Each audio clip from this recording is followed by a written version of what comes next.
Donald Trump ici, que l'on voit au moment où il annonce un investissement de 500 milliards de dollars dans des infrastructures technologiques aux États-Unis pour favoriser l'expansion de l'intelligence artificielle. On s'est posé la question, peut-être que c'est votre cas aussi. Alors, on a fait appel à Jonathan Durand-Falco, qui est professeur d'innovation sociale à l'Université Saint-Paul, pour nous en parler. Bonjour. Bonjour. Alors, quand on parle d'une infrastructure pour l'intelligence artificielle, pouvez-vous nous expliquer de quoi on parle ici? De l'équipement, de la recherche? Ça semble être un immense montant d'argent, un gros investissement. Oui, en fait, quand on parle d'intelligence artificielle, on pense par exemple à des systèmes comme ChatGPT, des systèmes qui sont virtuels, qui ne sont pas ancrés dans la matérialité, mais en fait, l'intelligence artificielle, c'est une industrie qui repose sur toute une infrastructure qui a besoin d'énergie, d'eau, de centres de données, des usines pour produire des chips, des semi-conducteurs et toute cette infrastructure matérielle, c'est ce que Donald Trump veut investir. Il veut créer cette infrastructure pour rivaliser avec la Chine, entre autres. Bon, alors c'est très conséquent tout ça. Est-ce qu'en même temps, il n'a pas signé des documents pour déréglementer, pour libéraliser ce marché-là? C'est tout imbriqué, ces décisions-là?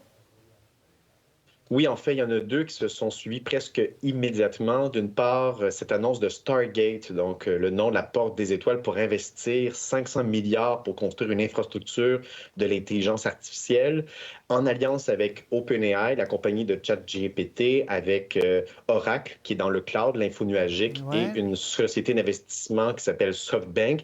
Parallèlement, ce qu'il fait, c'est qu'il déréglemente l'industrie pour propulser l'innovation. Donc, il a en quelque sorte annulé un décret qui avait été adopté par Joe Biden en 2023, parce qu'à l'époque, on savait, on a eu toute cette crainte et ce débat de société autour de l'encadrement de l'intelligence artificielle. Et là, Joe Biden avait adopté un décret en disant que les compagnies devaient obligatoirement partager les informations en termes de sécurité sur leur système d'intelligence artificielle. Et là, Donald Trump vient d'enlever ça pour donner les mains libres à l'industrie de l'intelligence artificielle et aux géants du numérique. Est-ce que c'est une bonne nouvelle pour nous, les citoyens, ce développement-là? En fait, je dirais que pour l'industrie du numérique, pour les géants comme on peut penser à Elon Musk, Mark Zuckerberg, Sam Altman d'OpenAI, les grands géants du numérique, c'est une excellente nouvelle parce qu'ils n'auront plus aucun frein à leurs innovations, développement, exigences éthiques, sécurité, modération de contenu, vérification des faits. Pour les citoyens et les citoyennes, c'est une très mauvaise nouvelle, d'une part, parce qu'on va continuer à développer sans se poser de questions sur les risques et les conséquences possibles. Et au niveau environnemental, en fait, la précédente administration de Joe Biden, qui était très imparfaite, avait investi beaucoup dans les énergies vertes. Et là, ce que Donald Trump fait, il dit, on va enlever ça complètement, on va plutôt investir dans la production d'électricité, le gaz, le pétrole. Et pourquoi on en a besoin autant? Pour alimenter, en fait, cette infrastructure industrielle de l'intelligence artificielle. Et ça va propulser les émissions à gaz à effet de serre. Donc, disons, pour l'environnement, pour les gaz à effet de serre et la crise climatique, c'est une très mauvaise nouvelle. Mais ça m'amène un peu sur un terrain un peu plus politique. C'est peut-être pas votre domaine de première expertise, mais quand même, Québec est un gros producteur d'hydroélectricité. Est-ce qu'il y a un marché pour le Québec dans ce demi-trillion de dollars?